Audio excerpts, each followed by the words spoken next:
everyone. Hello mommies and daddies. Welcome to my another pregnancy story, IVF journey. Yes, hope you all are doing good. In this video, I'm talking about IVF technique. थोड़ा सा हम IVF के बारे में brief करेंगे। Past कुछ time से मैंने अपनी प्रेगनेंसी स्टोरी स्टार्ट की है, वीडियोस आपके साथ शेयर कर रही हूँ। तो इस वीडियो में हम थोड़ा सा बात करने वाले हैं आईवीएफ के बारे में। मैं कॉन्टिन्यूसली इस पे वीडियो बना रही हूँ, आपके साथ शेयर कर रही हूँ।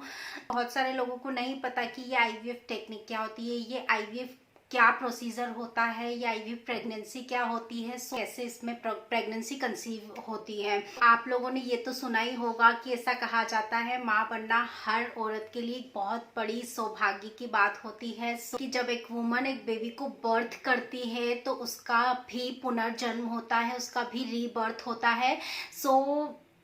ये टेक्निक आईवीएफ टेक्निक उन सभी वुमेन्स के लिए किसी वरदान से कम नहीं है जो किसी कारण से मां नहीं बन पा रही है। So IVF is in vitro fertilisation process. It is a process of fertilization where an egg is combined with the sperm outside the body in vitro. So that is called in vitro fertilization. It means IVF process, जहां एक women's के egg को mains के sperm के साथ combine किया जाता है। एक स्पेशल लैबोरेटरी में एक स्पेशल एम्ब्रियोलॉजिस्ट के अंडर में इन दोनों प्रोसेस को कंबाइन किया जाता है, मिलाया जाता है, जहां से एक हेल्दी एम्ब्रियो डेवलप होता है। वही होती है एक्चुअल में IVF pregnancy. In order to create a healthy embryos depending on the diagnosis and on the age of the woman, an embryo and embryos are transferred into the woman's uterus through her cervix to enhance the chances of pregnancy.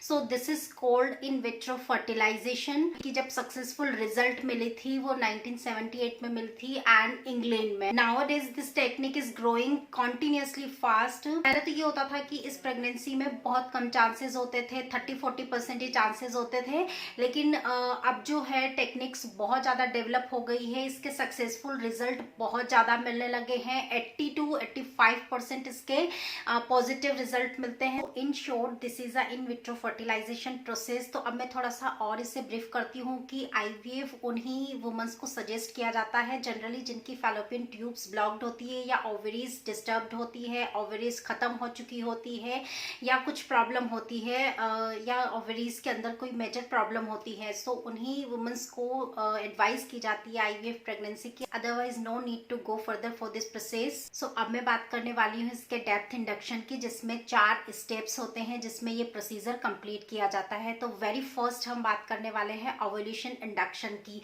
Ovulation induction क्या होता है? Basically ovulation induction में एक doctor will monitor the entire process of ovaries की healthy eggs release हो रहे हैं या नहीं हो रहे हैं। नहीं हो रहे हैं तो फिर हार्मोन्सकल और मेडिसिन के थ्रू उन एग्स को रिलीज किया जाता है, उन एग्स को एक्टिवेट किया जाता है, जिससे कि हमें हेल्दी एग्स मिल सके, जिसे हम स्पर्म के साथ कंबाइन करके आउट ऑफ द बॉडी हम एक हेल्दी एम्ब्रियोज को डेवलप कर सकें, जो कि एक healthy pregnancy, successful positive pregnancy में कन्वर्ट हो सके। सो इस ओव्यूलेशन का इंडक्शन किया जाता है, यानी कि डॉक्टर सबसे पहले ऑब्जर्व करते हैं। आपके बहुत सारे टेस्ट होते हैं, एब्डोमेन का पूरा टेस्ट होता है, जिसमें आपके एग्स की क्वालिटी का पता चलता है, एग्स डेवलप हो रहे हैं या नहीं, एग्स कितने रिलीज कर रही है। क्योंकि एक आपको पता है, आई डोंट नो आपको पता है या नहीं, लेकिन एक एज के बाद या एक टाइम के बाद वुमेन्स की बॉडी जो होती है वो एग रिलीज करना बंद कर देती है, यानी कि जितने एग्स निकलते जाते हैं नए नहीं बनते हैं, जो निकलते जा रहे हैं यानी एग्स कम होते जाते हैं। सो इस प्रोसीजर में अगर हेल्दी एग्स नहीं बन रहे हैं या एग्स नहीं बन रहे हैं तो उन्हें 2-3 ऑप्शंस होते हैं कि या तो उन्हें हार्मोन्स के थ्रू, मेडिसिन के थ्रू एक्टिवेट किया जाता है। इन दी फर्स्ट फेज ये प्रोसेस मॉनिटर की जाती है डॉक्टर के through.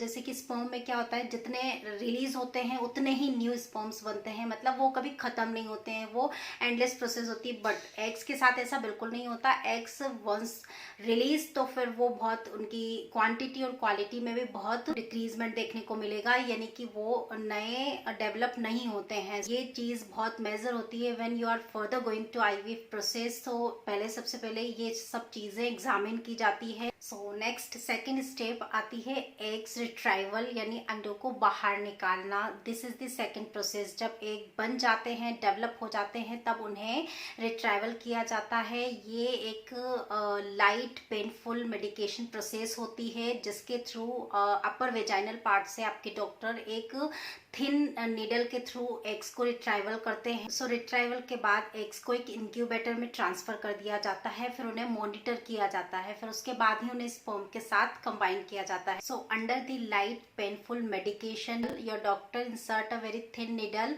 through the upper vaginal wall which contains egg immediately after retrieval of the follicles। जो उस वॉल के थ्रू जैसे ही एग्स रिट्राइव होना स्टार्ट होते हैं, वैसे ही उन्हें निकालकर इंक्यूबेटर में ट्रांसफर किया जाता है। फिर वहाँ उन्हें गाइड किया जाता है, डेवलप किया जाता है, फिर वहाँ उन्हें ऑब्जर्व किया जाता है। हेल्दी एनवायरनमेंट उनको मिलता है, जिससे कि प्रेगनेंसी के चांसेस ज़्यादा से ज़्यादा एनहेंस होते हैं। Now come on to the very next process of fertilisation. Fertilisation में योर डॉक्टर और एम्ब्रियोलॉजिस्ट एग्जामिन करते हैं, मॉनिटर करते हैं एग फर्टिलाइज हो रहा है या नहीं हो रहा है। Will monitor, they will examine the entire process to make sure healthy embryo is developed.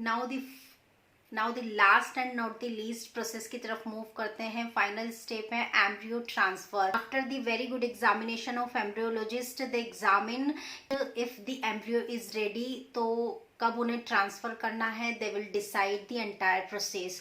तो इसमें जब एम्ब्रियो रेडी हो जाता है, फिर उसे ट्रांसफर किया जाता है वुमेन्स की बॉडी के अंदर। एक कहते हैं ना, एक्चुअली एक छोटा सा बट एक बहुत हैप्पी वाला मोमेंट होता है। And actually this is a full of excitement mix with anxiety process, जिसमें हमें ये पता चलता है आफ्टर 2 वीक्स प्रेगनेंसी का टेस्ट किया जाता है, ब्लड टेस्ट होता है, जिसमें पता चलता है कि if your pregnancy is positive और not. So this is the very final step. So these are the 4 basic but major steps in entire IVF process. I think मैं आपको क्लेरिफाई कर पाई, आपको अच्छे से समझा पाए, आपको समझ में आया, जो भी डाउट्स है वो क्लियर हुए। Really hope this video is going to be very helpful. Do not forget to like, share, comment and subscribe to my channel. See you soon in the next video. Till then, bye. Take care.